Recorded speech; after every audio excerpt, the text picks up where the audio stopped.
What's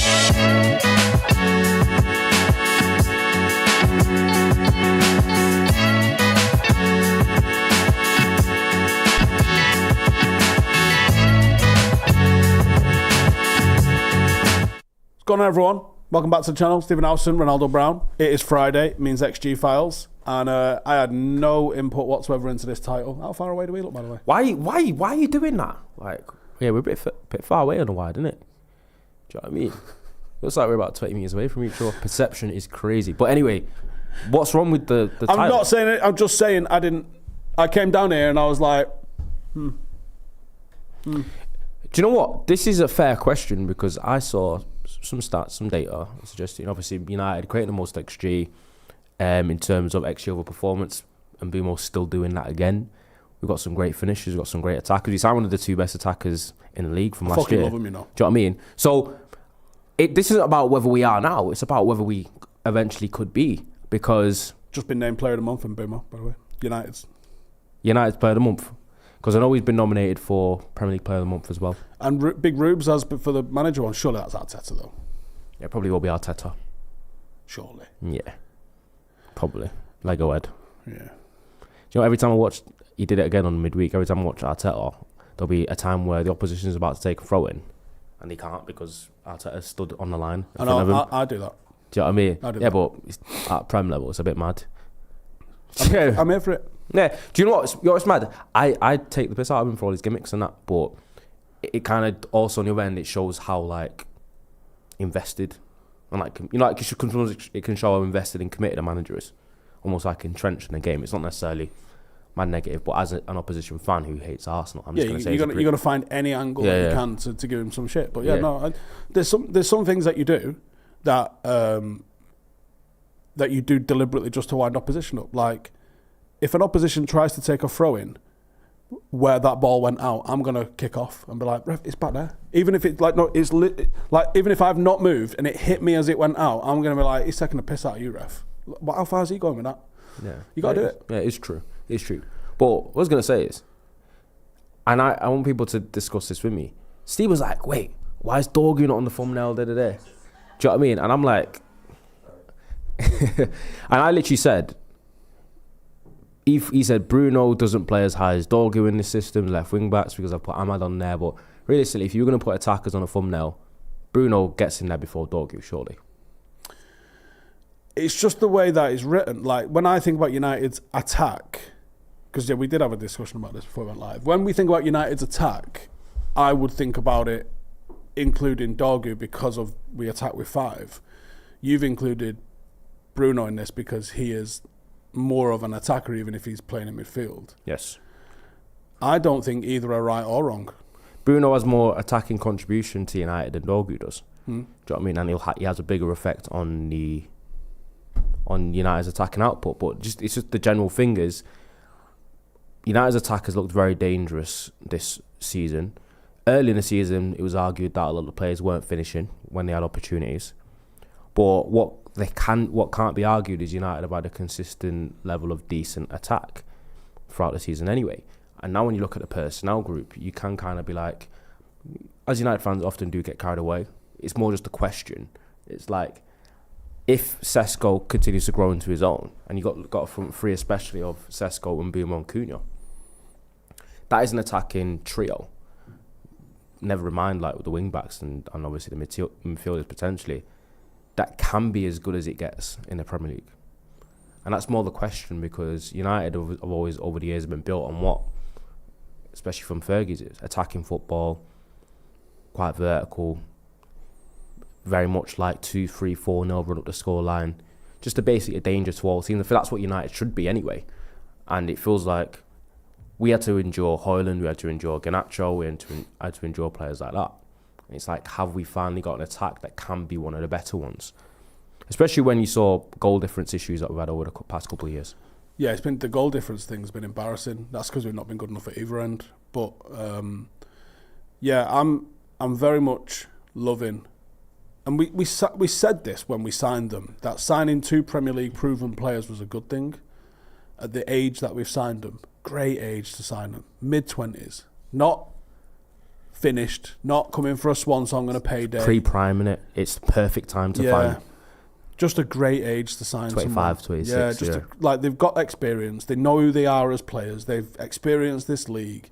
They're not raw potential, but they've maybe got another gear to go. It's perfect. Yeah. I think that signing both of those two was great. Was it the same age we bought Bruno? How? Yeah. Same age like Cantona and that joined. Yeah, I think Bruno was great like age to sign mid-20s. people. Yeah, it's a mint age, especially when they're decent now. Do you know what I mean? Because United have obviously Ineos, Vivell, we've seen it. Sesko's a little younger than Sesko's a little younger, but Sesko was different from the Højlund signing because Højlund had nowhere near as much actual high level first team experience, which does matter. Why have you put a hat on, by the way? Huh? Why have you put a hat on? I had a hat on when I came in and I said my do-rag was on. I don't really have a trim, so I just put. Yeah, looked good. I thought your hair looked good. Honestly, I thought your hair looked like you just had a fresh trim. It's not fresh. But to be fair, why are you asking me that? What's wrong with my hat? You've got a hat on. I don't know. I'm about a month out from my haircut. Someone's just put, what the fuck's Snoop Dogg doing here? Then I thought, oh yeah. And then I thought, wait, hang on. You didn't have a hat on upstairs. And I've just realised that you put a hat on when you came downstairs. Elsa Kenaway says, what the fuck is Snoop Dogg doing here? How can you cut? To be fair, everyone says, look. What do you mean, to be fair? You know what it was? The single came on, yeah, and I thought I did look a little bit young Snoop in that. I'm not going to lie to you. So she's kind of, he kind of got me there. Notch says, Bruno wasn't Prem proven when we bought him, but he settled in immediately. It's more about the age. It's the age. But like the fact that we signed both of those two and they were Prem proven, I think they've been better than I thought they were going to be, though. I thought they would be good, but they've been maybe a gear or two better than good. I think, and the issue, from what Mbuemo did at Brentford and what some of the performances that Cunha did at Wolves, they still haven't even shown us the best. No. Of them. So that's the thing. Because these have been two like sensational, especially outputting lesser sides for the past couple seasons. So that's why it was almost like Prem proven. And you've seen the ability. We've seen bits and pieces of it already. We've seen how good they can be. But that's what's exciting about it, and that's why you do pose the question, because they can possibly get even better. Because people even argue that United, I know I nearly finished the article, not mad consistent. No. And Bruno, United have levels to go to, which will obviously help them. Bruno and Casemiro probably are maybe one summer away from being replaced together, or definitely 2 summers. They probably won't be starting our midfield in this system if Amorim's still here. Nope. Yeah. I think you would have to say, wouldn't you, by the second summer. We will not be starting next season with them two. Yeah, but I think one of them goes, if not both. And by the second summer, probably both are no longer here. And I can't imagine, to be fair, you can't put it past United. United neglected midfield for a while. I know we did sign Ugarte, but that does seem to be a miss. But I think you could see that forward 3 being here for 4 or 5 years minimum. I think left back does remain an issue.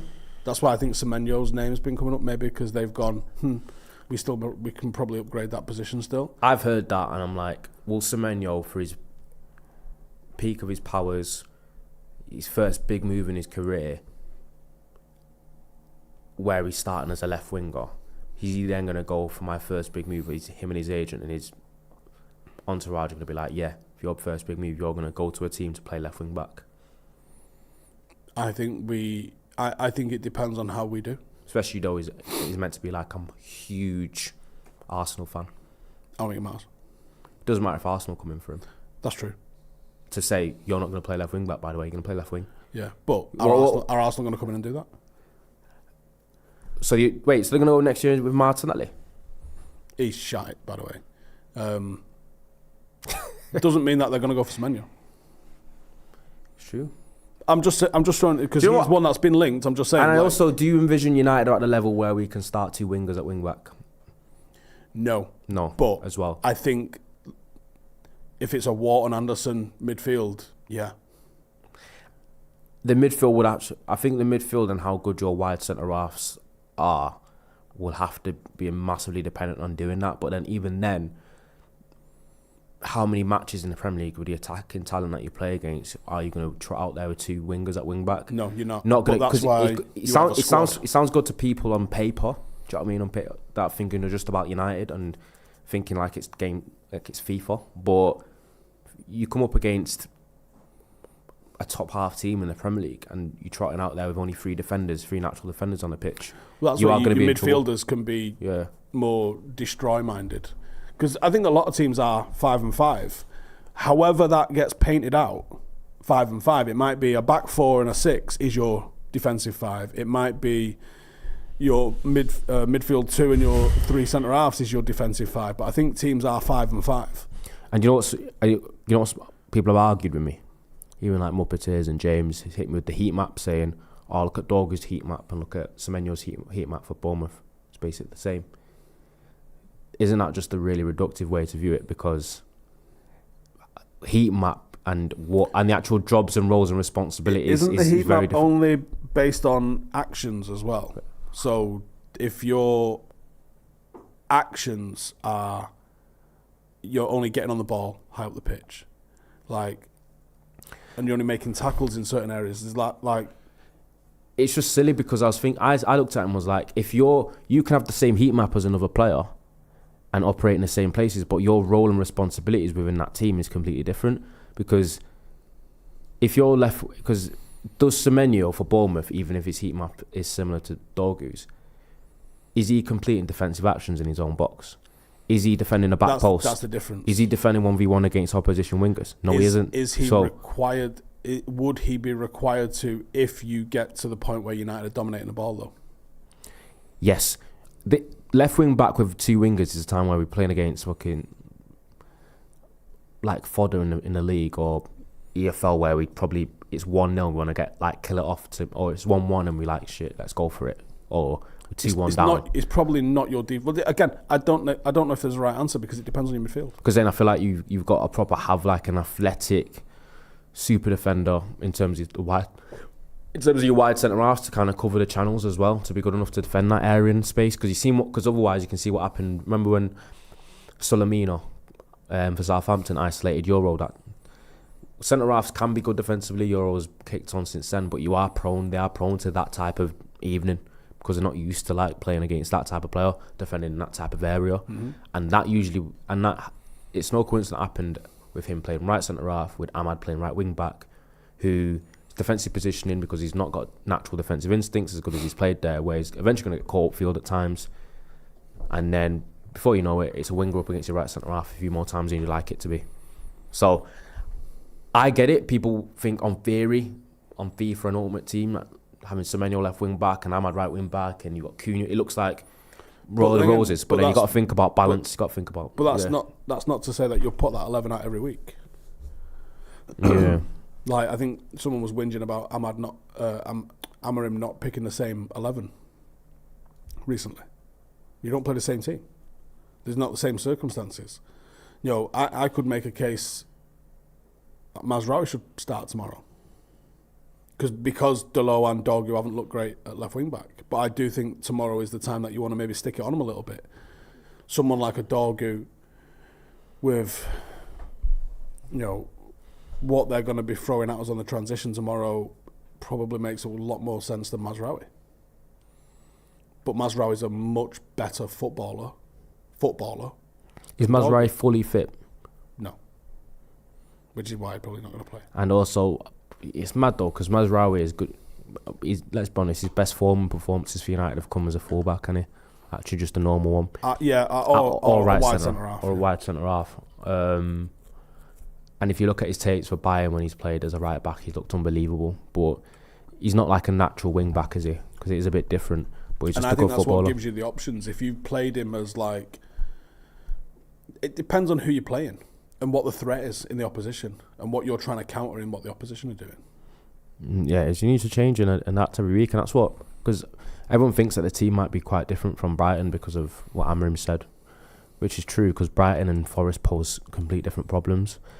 And as you spoke about, there's every chance that the way United have been playing the past few weeks in terms of quite launching balls, playing quite long ball as well, that game can almost out of every team we played the last 3 games, that might suit Forest the most. It might, but it also might fragment what they're trying to do, and it might not. It might suit Forest. It might not suit Sean Dyche though.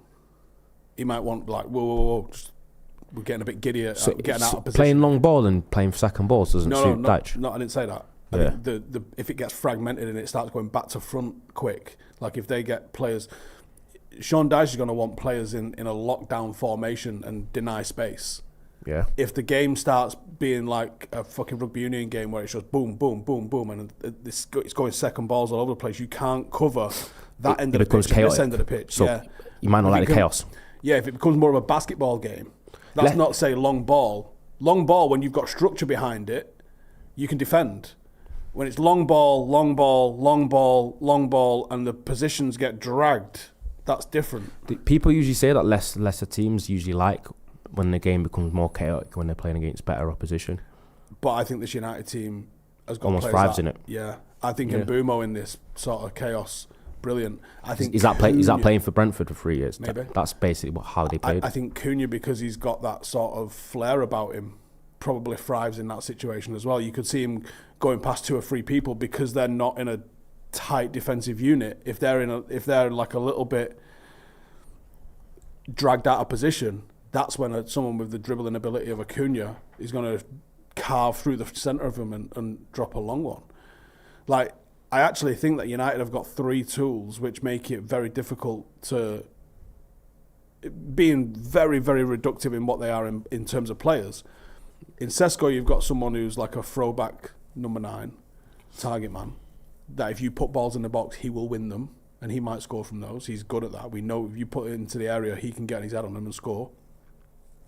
You've got Mbuemo who wants to get in behind you, and you've got Cunha who will operate in between the lines and shoot from distance. How do you stop all 3 at the same time?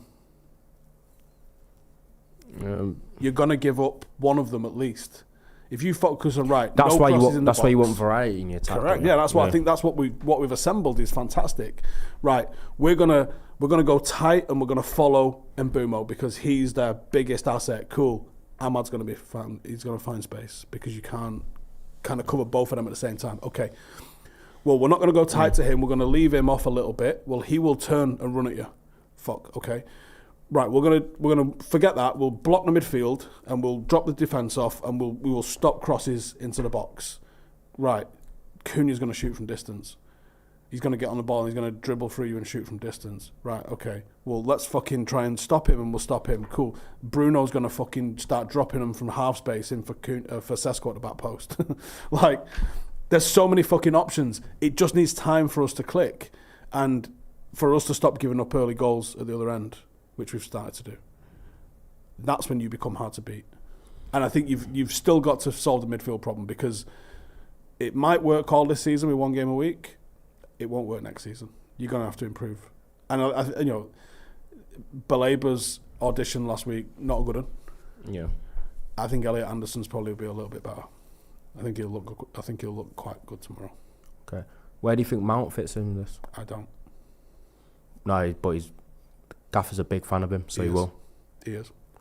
And people are trying to read between the lines in his comments that think that because the game's going to be a little bit different.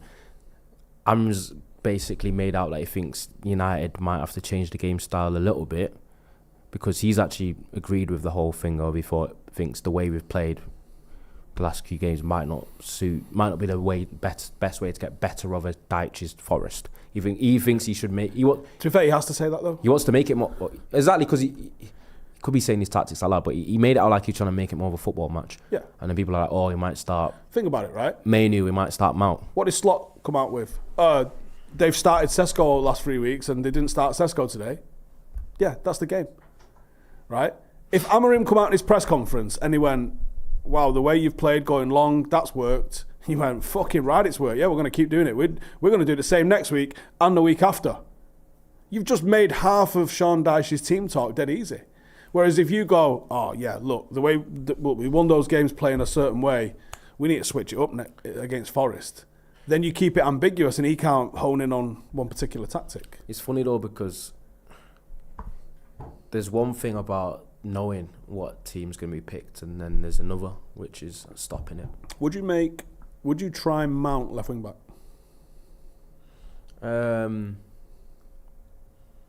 I alluded to that idea, but I think Mount has shown that he don't have the legs for it anymore, and he's quite injury prone. The muscles seem to be breaking down a lot more often, and it's the same reason why people feel like Luke Shaw's left back and left wing back days are behind him as well. Because everyone's like, why do you not play Luke Shaw left wing back? He's better on the ball than Dorgu. Maybe can go forward a little bit better. But the distance. Yeah. I bet if you looked at the distance Luke Shaw covers and what Dorgu covers, I bet there's 5k difference in it. Do you reckon? Yeah. Mate, those wing backs in that system are doing mileage. It'd surprise you. Do you know what's funny?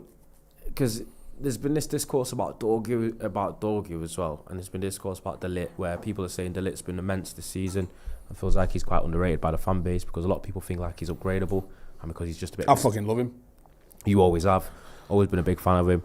He's had a really good season now, and this season his performances have been extremely solid. Probably been our best centre half this season, and without question. Do you know what I mean? Without question. But the issue is with United fans is as soon as a player does that, they automatically become the best centre half in the world and the best centre half in the league, and he's better than man. You know, like those type of discourse comes out, and then they become hypersensitive about any like. Because I see someone yesterday said De Ligt's been really good this season, but they still believe that he's upgradable. People have argued back saying you could say that for any player, really. Do you know what I mean? So which is a fair statement, to be honest. But what I'd say to that is okay. Yeah, I don't think he's the best centre half in the world, but you tell me a gettable centre half that upgrades him.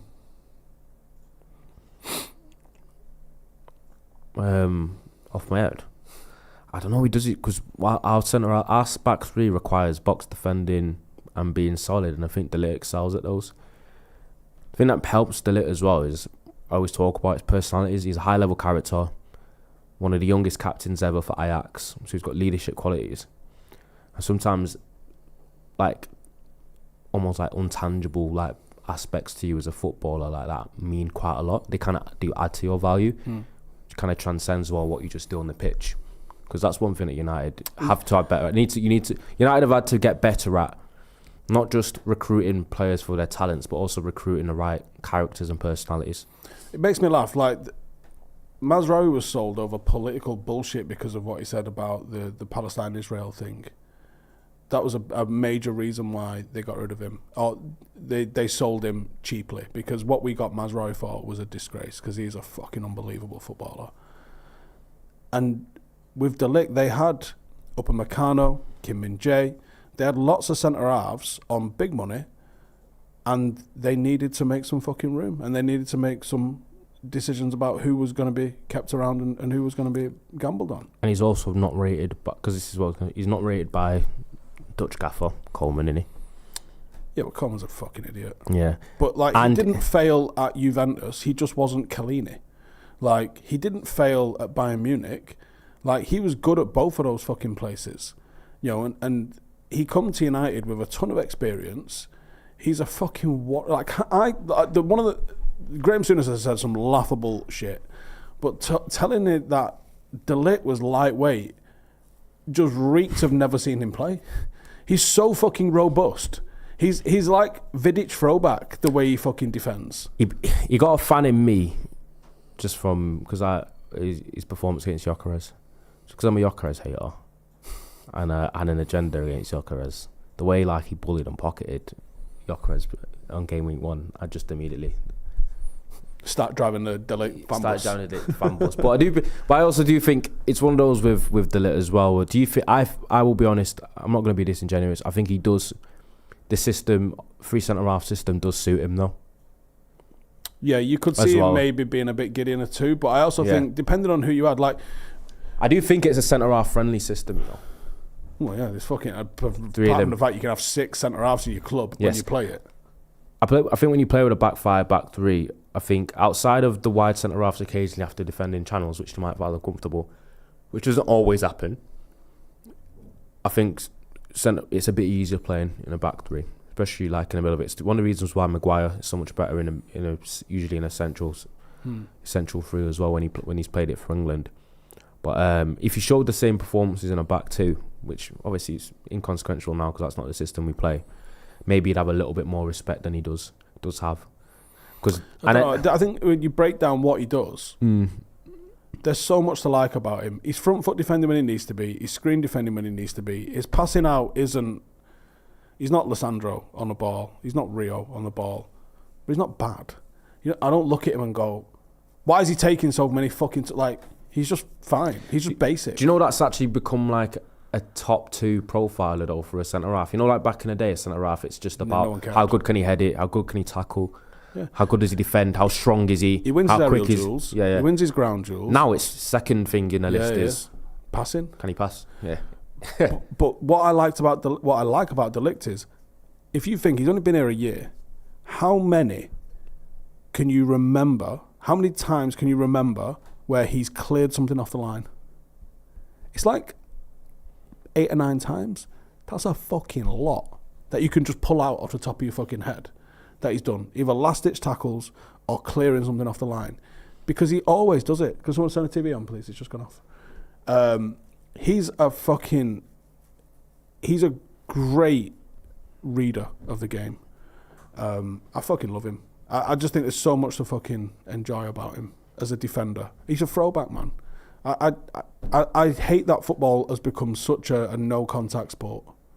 And by the way, all them fucking helmets that was saying that the Brighton player got the ball for the Ahmad foul. I couldn't believe that, I don't, me, I don't lose my keeper things. You show me in Law 12 where it says touching the ball means that you're not allowed to fucking Hadouken someone. That's the facts though. Like for penalties now, there's been a couple. There's one that Arsenal didn't get at St James's Park as well. Was the Gyökeres one where he's like nicked it past the keeper's clattered him, but it's literally grazed. The ball's grazed Nick Pope's toe, like after it's gone through. So they said no pen because the keeper's touched it. And it's similar with Ahmad's. I didn't even see the touch yet, but the whole thing is they've always said for years that sometimes just getting a bit of a touch on a ball isn't enough. No, because if it's a foul, it's a foul. If it impedes progress, it impedes progress. There's reckless, careless, and dangerous. And there's 3 different definitions of what reckless, careless, and dangerous is. The definition of careless, I think, off the top of my head, I can't remember what the full definition is, but I think careless is what that one is. He's not played the ball. You can see he's not played the ball. The way he's almost left his leg out to trip Ahmad. And he takes Ahmad. And I've even seen some people saying Ahmad's looking for the contact. I remember Steven Gerrard getting no contact and diving. And the excuse was he anticipated the contact, and if he didn't, he would have had his ankle broken. And you're like, how can you fucking change the definitions of these things so fucking often? But there's no fucking way on earth. I think even Clattenburg's like, yeah, he's fucked up there, and that's a penalty. And he thinks that VAR didn't want to pull him up on it because... He's a senior ref. Correct. What a lot of bollocks. It's because that's why people want to scrap VAR, and that's why people want automated offsides kept. Because it's data. Electronic. It's AI.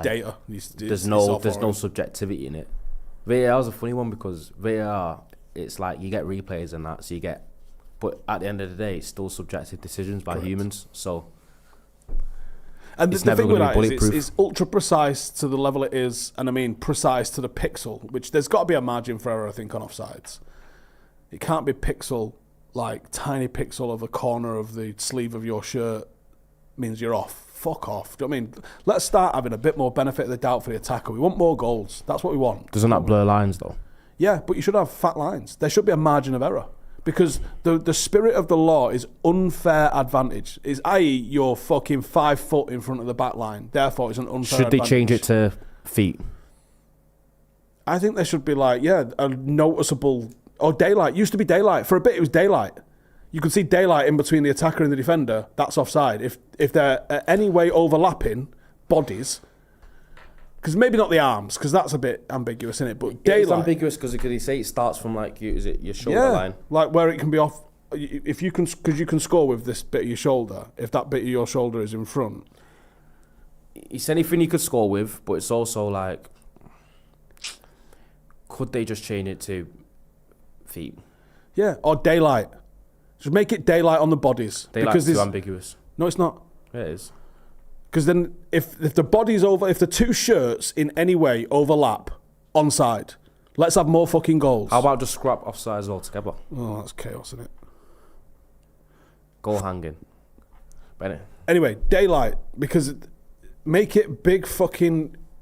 Make it, like, advantage attackers. You know what I mean? I don't know. I think automated offsides, you can't over-police it. It's just got to be like whatever the rules are, because unless it completely benefits. But anyway, can we get to some super chats? Yeah, let's have a look at the super chats, please. Sidemen clips, I'm assuming that means. Thoughts on Dorgu? Yes, he wins a lot of duels, but with the ball, he's worse than Delo. Delo has 4 out of 4 wins playing left wing back, and we need to sell Delo. You can't just look at that though, because Gareth Bale didn't win a game for like 26 of his first matches. Does that mean he's shit? Like, I think it's 4 out of 4 wins when Delo's been left wing back and Ahmad's been right wing back. There's been more happened than that. It's also been 3 out of 3 that and Lamens has started. I think Delo's got like 1 win, 3 losses when he's been right back and Dorgu's been left wing. So it's been different left wing back combinations. But one thing that was consistent is that United's record's a lot better when Ahmad plays right wing back than when they put a full back there. Yeah. I think Dorgu can absolutely improve on the ball, and he didn't look great when he came on. Last 2 times he's come on, actually, I think he's looked a little bit off the pace for whatever reason. Can I say something about that? I mean, Delo's similar, because obviously Delo's not the sharpest tool in the box, is he? No disrespect, but I think players like him and certain players, they usually only play well or play better when they're starting and they've got rhythm. You know, like starting week in, week out, and they've got rhythm to their game. I think some players, when they not playing and not starting and they're just getting given 10 minutes there, not playing 15 minutes there, when they come on, sometimes I feel like they're not. Problem is, they play worse. You ain't getting a start by coming on and playing bad. Yeah. So it's catch-22, innit? Mark John says, Steve, you said in the Mbuemo Cunha vid that United were transitional beasts. I get what transition is. Can you expand on how we become good at it? Sounds thick, just trying to get what a good transition team is. Well, a good transition team's got to be good going both ways. Yeah. When you lose the ball, and I'd argue even more so, because United are probably moving towards being a team that holds possession more than being a counter-attacking team. Thing is, though, everyone does transitions, though. Yeah, everyone does. Everyone does transitions during a match, innit? Just some people do it more. Exactly. Go on. You've got to be good. I'd argue you've got to be better defensive transitions than attacking transitions, because your mistakes cost you more than your in a game than anything else. Like, that's where you lose games, is on mistakes. And if you make mistakes on your defensive transition, you're going to lose football matches. So I would always think you've got to improve how effectively you reorganise. And it was the one thing that pissed me off all this season, was when we would lose the ball on the edge of the opposition box, our midfield would also press it. You've also got all 5 players in the attack from wing back to wing back and the 3 forwards, which now means you've got 7 people in and around the opposition box, and then 3 defenders to cover 80 metres of length and the full width of the pitch. No wonder we look shit on transition, because like, you can't defend the space. There's too much space to defend. I was always saying, like, we looked at what Crystal Palace did, where one would put pressure on the ball, one would drop off, so you had a 3-1, and then one putting pressure on the ball. Just way more secure. And actually, we've kind of, maybe it's just these few games, but we've kind of started to do a bit more of that. So I think you've got to be way more secure when you lose it. And whether that's one of the wing-backs can tuck in if Bruno wants to get a little bit giddy, that's fine. But, like, have a 3-2 behind the ball at all times, and I think you're okay. Yeah. I think just transitions, you just need, obviously you need pace, you need power, but also one of the things that people forget about what makes good transition teams is you need a good distributor. I was going to get to that. So people on like the ball, Bruno. Bruno's very vertical with it. Casemiro's actually got a bit of an underrated forward ball in him as well, in behind. And so's Cunha, actually. Cunha can spread it nice and switch it. He's usually carry first, though, isn't he? Yeah. But when he does pass, there's a good pass in him usually. I'm trying to think. There's someone else that we had recently. There was one last week where someone was hitting lovely balls. I can't remember who the fuck it was. It might have been Casemiro. Casemiro is very vertical with his passing. Yeah. He does give it away a lot sometimes, but he is very... Because he's trying. Casemiro is not... If people probably don't even... People don't realise until you say it, and then you're like, yeah, that's actually very true. Casemiro's not a backwards pass type of guy, is he? No, if he... He's like... it depends where he wins it. It depends where he wins it. If he wins it in our third, he will go safe with it. But if he wins it middle third and we've got runners, that ball's going He passes forward Yeah. I feel like he passes forward like 90% of the time, Casemiro. But that's why he gets like 77, 78% Yeah. pass completion, because that's what he's doing. yes, maybe that's just what has been instilled in him since Yeah. Madrid days. But I think you've got to have, if you've got to have a good ball player, and you've got to have, like, the ultimate in this is, if you've got, shit man, if you had our current forward five and you had a Paul Scholes level player with range on him, fucking hell, you'd be crucifying teams if you had someone with that range and ability. Because it's not necessarily about a big looper, it's about those ones that just kind of cut above people's heads and just drop. Imagine Mbuemo fucking getting on his toes. The second you win a ball 10 metres inside your own half and someone can just drop an easy one to Paul Scholes, he does that little out of the feet and fucking wha-bam into the corner for Mbuemo to get onto. You're in behind every fucking defence in the league. No dangers whatsoever. yeah. And transitions don't just happen, like, people just think it's like when you win the ball back in your defensive third, sitting in and just spring out on a counter. Transitions could happen in the attacking third. It's just where you could win the ball back 25 yards from their goal and spring forward.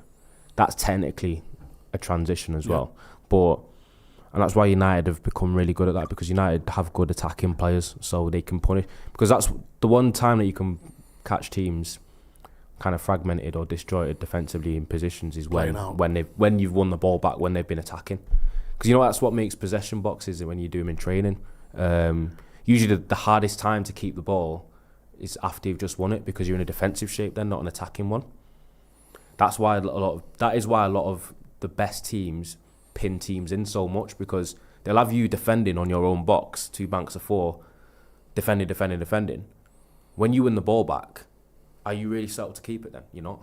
So that's what's important. I love it when we're playing, and we see this so often because of the style of play that we have.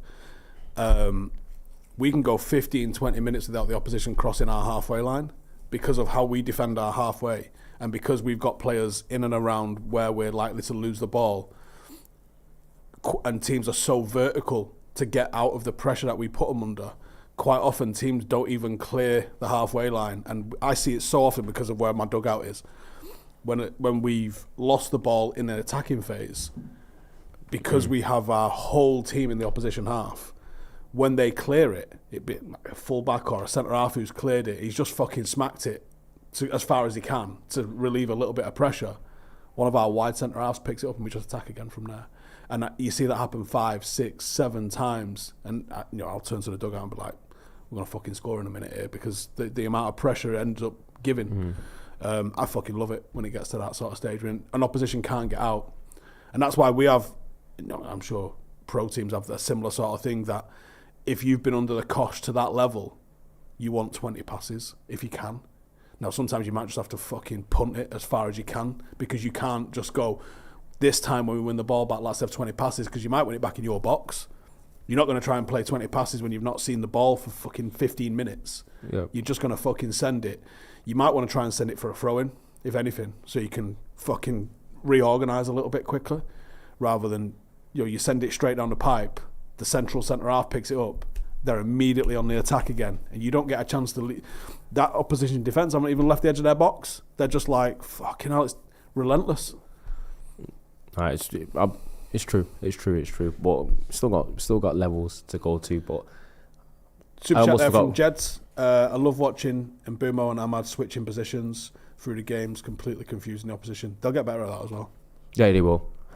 Because people were concerned about their fit at first, thinking they like to operate in the same place too much. They were making the same movements towards the ball, but that'll come with just practice. That'll come with time, that they'll be like, he's going for that one. Good players work out. Yeah, they do, yeah. And then Happel says, much love, lads. It's Happy now, isn't it? Happy. Oh, is it Happy? Oh, sorry. Much love, lads. A bit far away. Oh, I'm old. Happy say much love, lads. You don't mean that. Happy's one of my biggest haters. I know him quite well. Notch says, Casemiro on the ball reminds me a little bit of Keno, except Roy Keane was way better. I can see what you're saying with that, yeah. Roy Keane at times would keep it extremely simple, but he would play it forward.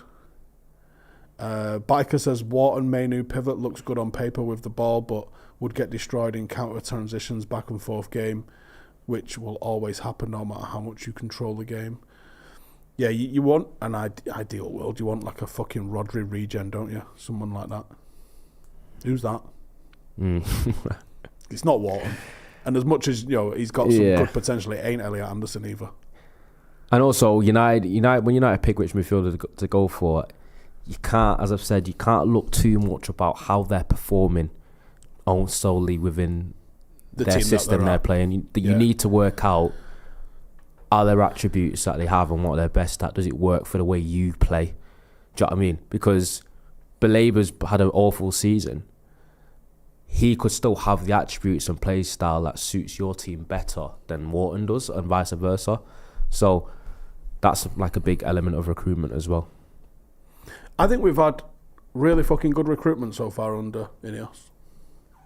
Really good recruitment. Looks like they've smashed this summer window apart from buying midfielder. I don't think we had the dough. United always have the dough, man. They do. Trust me. You know that as well. Yeah. Well, maybe. I don't know. Yeah. But maybe they're just waiting for the right time and the right player.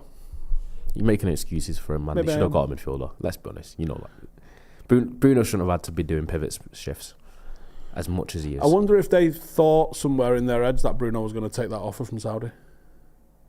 And it was like, we'll leave it to you, thinking he's fucking taking that. I think he was not. I think this summer he might have been, what do you say, 90% gone? I remember I'd have loved to have milked this for views for a lot longer than the fucking day that we had. There was like a rumour he was going to go. Then it was like, he's going to take it. Actually, no, he's not, and it's over. Within about 4 hours, it was done. It was a rumour. Oh shit, this is happening, and he's not going anywhere. Within literally, by the time you digested one meal. Saudi said, we're going to pay you gazillion million a year. Tax free. A gazillion million. That was exactly what they said as well. I'm like, everyone saw the numbers. Remember the tweet and thinking, you want him to stay, you would respect him for staying and wanting to play in Europe and not go play in basic retirement league. But fuck me, he's gone. But fuck me, how do you say no to that? And then someone was,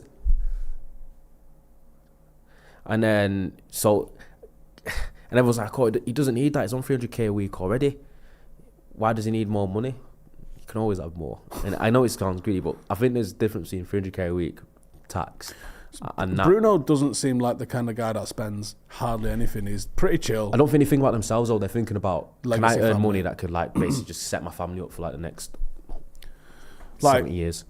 He's not the one that's buying a fucking chain. Nah. I can imagine he's got for the money he's on, really normal car. Like, where do you think he's spending his dough? I don't know. Probably doesn't have a normal car. I remember I saw a TikTok the other day. Can't believe I saw. Normal for having 300 grand a week. So it's 1 week's wage for any supercar you want. Have you seen the City? Because City players had it the other day where someone on Twitter where I showed them driving in, just one by one a train, and it's just like Lambo, Rolls Royce, Bugatti, putting up the value of it, and it's just a lot of cars that are quite impractical, but expensive. So they probably have another one as well, and then it's got. I think you turn up in a Golf or a Golf R or something like that. Gavadio, and everyone's in the comments like, "Why is he driving a Golf?" You know, people thinking because you're rich, you gotta definitely drive. Because I think there's a lot of footballers that drive pretty standard good cars, even though they're filthy rich. Well, Ash had a Lambo. He got rid of his Lambo, didn't he? What's hilarious is he got rid of his Lambo and the Audi that he got. So he had an Urus. Yeah.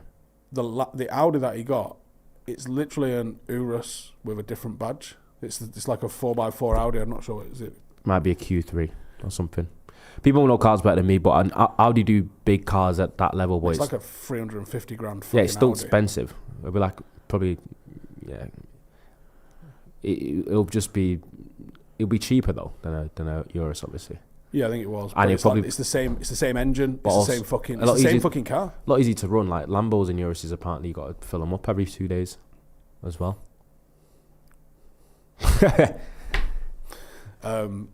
And then I think his missus has a Tesla. Yeah, Q8 sounds. RSQ8, that yeah, sounds makes like sense. the thing, yeah.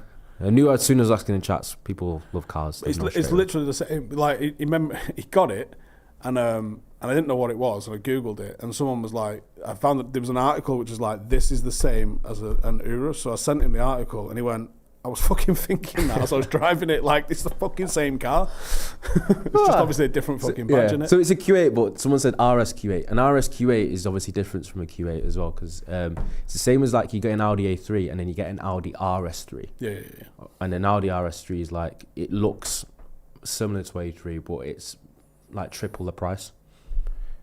It's the same way. Because you can have some absolutely fucking bonkers engine options. Yes, that's the difference, basically. It's like when you have I said Golf to you, I said that Gavardio's a Golf R. If you have a Golf R, is still a lot more expensive than just a regular Golf, but they don't look very much different. No, they as have cars. a tiny little bit on the outside. Yeah, just a bit Do you know bigger how fucking engine. giddy I am to get my fucking motor back? Or, like, I've not drove my new car yet. It's been at it's been at a place called Vitesse in near in your old hood, Loughborough. Yeah. Getting boxed off. When this comes back, it's going to be one of the best fucking defenders in the country. I cannot fucking wait. I can't wait to drive it. Yeah. And I don't know what I'm going to do with the other one yet. It's going on eBay. It's mad how much guys of cars. Like, I'm not really that much a car. I'm not a very much car expert like that. I know a tiny bit. Not a car expert. I have people to ask. I've got one of my best mates is like one of those which some people might be in the comments are entrenched in cars, like know everything about cars. Golf R is only 50k. I thought it was dearer than that. I just always thought like a Golf and a Golf R look very similar, but a Golf R is just so much more expensive. 50k is still not cheap though. Come on, man. Yeah, remember N'Golo Kante with a Mini Cooper that he had? Botford Jackson got had off because he got dropped off in like a Corsa or something, wasn't it? And you're like, Yeah. It's nuts because you think you only go back to like the 90s and there was all the players was like they were in their club cars. It's like the class of 92 lads, Beckham and that in fucking club cars. Mental. I mean, like, what was Rashford's one that he crashed? Was it a Rolls Royce that he crashed? Was it a Rolls? It's like 800 fucking grand or something like that. Some geezer on YouTube bought it, didn't he? Yeah. He was like, fixed it. Yeah, I'm not sure. But yeah. Anyway, what's cars, man? I want because the reason why I've got Steve drives. You gonna tell people what you drive, or did he know? Yeah, it's a Land Rover Defender. Yeah. And he's got an obsession with making any car that he gets, he makes it khaki green, which doesn't probably surprise you. I've only had one khaki green car, but this one's going. This one's going the same colour. So it's actually, if you want to be technical with it, so it's black olive, Porsche black olive is the colour that's getting painted. So it's cost me a bit to get it resprayed, but I want it resprayed. I want it this colour. Yeah, spent how much on a car and then getting a car wrapped like that is just so expensive. There's paint, not wrapped. There's paint. Even just painting it though, any bodywork on any car is just got to take the expensive. fucking thing apart. But it should look smart. I've gone for a tan and tweed interior, Porsche black olive paint. It's a lot newer. It's fucking immaculate as well. So like, Land Rovers are known for being fucking rusty. Like, yeah. So you know what Steve's method is? Any car that I have, can I make it look as army as possible? They were selling literal fucking MOD Land Rovers. I could have easily have had one if I wanted. No, this is nice, but the green's nice. I like the green. It's the vision I had in my head of the fucking Landy I wanted, so I'm getting that. Am I going to put the LS3 in it? I don't think so. So I daily drive my Defender, which people don't tend to do. But I ain't got that much fucking room at my house, so I've got I've got two technically, but one's being sold, so I can only have the one fucking car. So I need to daily it. If I put an LS3 in it, so LS3 is an engine out of a Corvette. It's a V8, big fucking aggressive growly. It's way too fast. I mean, it'd be cool to have a defender that's got that engine in it, but there's no need for a defender to have that engine in it. Steve's not a good enough driver to have that in a car. Yeah, I text too much. Like, what? There's... Say that out. Come on. The whole idea of a Land Rover is it's a plodder, yeah? You're fucking taking in the scenery. So a nice fucking diesel engine. Man's got the new Puma 2.4. That's fine. That's plenty. That's all you need. It's faster than the 200 TDI that I've got now, so that's all you need. You know what? Someone that made me laugh there. Someone said Ryan Giggs used to drive a Ford Escort. Yeah. That might have been a good car back then, though, innit? Yeah, but it wasn't the fucking Rolls Royce fucking Ferrari caping out. Like, look how much shit Roy Keane gave Teddy Sheringham because he drove a Ferrari. You can afford a Ferrari. Ryan Giggs and Escort in the same sentence makes me laugh as well. Allegedly.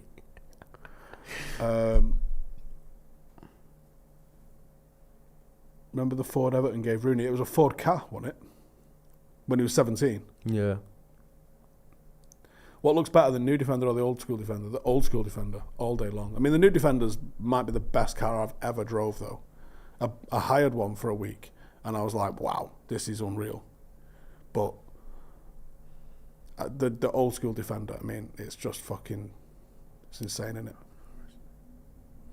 But would a Corvette engine be able to generate low-end torque? Yeah, I think the way they tune them, for anyone getting mad nerdy, is like 500 or 600 fucking torque. It's just absolutely fucking bonkers. Rooney still has the Ford? No, he doesn't. Does he? Just cars are miffing it. Like the way my car got keyed the other day as well, and it's just like there's an occupant, someone's keying your car and the bodywork on that, and I just drive basically a Golf. It can be like a black Golf, so and then the price to it's a black one, obviously, as I've said, but apparently the price to get that sorted out would be like 800 quid. It's fucking because it's across 2 panels as well, both doors. I've got one of my alloys on my Defender. I've got all scratches on it. I should have reported it to the insurance, but then my insurance goes up and I can't be arsed with that.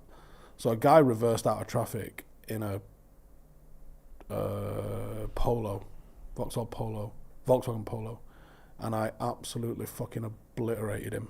I'm only doing 30, but it's like 2.5 ton in it, a Defender. And when you've got a plastic fucking Polo, and he's just reversed literally right out in front of me. I didn't even fucking see him. He's reversed into the main road from a side road, and I've just fucking skittled him. Wrote his car off, and the only damage to mine was a bit of a scratch on my alloy. And there was bits of his car in my fucking side of my alloy, which I pulled out. But there's a scratch on my alloy still from it, which I do need to get sorted. But, yeah. And so Ronnie gets some teacup polish on it first. It's not too bad. Do you know what? I went to Alfred's. They tried to say they had some like adhesive thing that can kind of make the scratch not look as bad. But honestly, obviously the rule of thumb is if you can get your fingernail in it, it is quite deep. The person that did it probably had a little bit of a vendetta. It's like deeper. It's deep enough of a key in where teacup polish and that's not going to do anything. It literally would just need like another basic and some serious body work on it, or like a respray, or like probably buff down and the whole shebang. Ronaldo looks like someone that drives a VTEC. How does that make any sense? Don't know, it's funny though. But yeah, I'm still waiting on fucking when I'm due back for mine, because my MOT runs out on my Defender and it won't be getting a new one in December, so I need them to hurry up and fucking finish my new Defender, so I've actually got a fucking car I can drive. I still don't know what to do with the other one. If I sell it, I'll be losing money on it because it'll be sold without an MOT. And it cost about $4,000 to do a chassis swap on it, but I'll probably make it back. It's just where I can be asked fucking about with doing all that lot. Yep. Someone's asked you if you're going to stop in Canada next year. I have no idea. Absolutely no idea. Reckon Ronnie's got to go far? No, I don't. I can't afford that. Do you know what I mean? Hey, who knows? Maybe a year down the line, if I can still bother doing YouTube on my own channel. Who knows? Wonder if any of the United players have Grenadiers gym sorting the lads out. I think the directors do. In fact, I know the directors do, because one of the things I was chatting to Jason Wilcox about was he was talking about the Grenadier. So it was with Rio. Rio Yeah. had just done that thing with him and Rooney and the Grenadier, hadn't they? Yeah. So him and Rio was talking about the Grenadier. So we was talking about defenders and Grenadiers, essentially. Which is what a mad conversation to find myself in. That was. Yeah, I know. That is fucking insane. But And it would be pretty sounds cool, like doesn't it? it sounds like obviously the director, well, at least Wilcox and Barada, at least. Although the manager was there, he wasn't. I don't think he said anything about that. He pulled up in his poster video. You see him looking all fucking. His whole vibes changing. It just Amorim's look. Try and compare the way Amorim looked post Grimsby game on the Grimsby bench compared to how he looked driving into work the other day on that video. What song was he playing when he turned up? Something mad fucking cheesy, I reckon. Probably.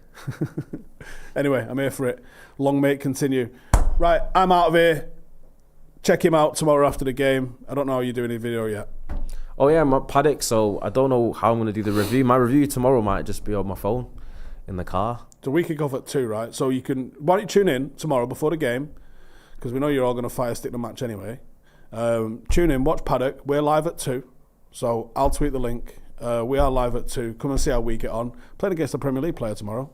Yeah. All right, Cindy says, I still can't believe Ronnie said an RS3 looks like an A3. No, I know they look different, but it's the same. When I'm talking about like size, like almost like car size, etc. It doesn't look the exact same, but I feel like I was being very, very general in terms of car size and model. Anyway. Plus, I'm not a car guy. Right. Right, we've got preview coming out a little bit later. Otherwise, I'll be on the walk again in the morning. I'll see you there. Laters. Hey, thank you for watching the video. If you are new around these parts, then don't forget to subscribe. My channel is proudly supported by my community on Patreon. If you'd like to get a little bit of extra content, a Discord group, meetups, five-a-side games, weekly podcasts, behind the scenes, and even an occasional bit of transfer news as and when I get it, then for the price of a pint, you can show your appreciation for the content that we make and get some goodies for doing so as well. Check the link in the description or click the button right here. You'll also find all of my socials here too if you want to follow me on any of those platforms. Nice one.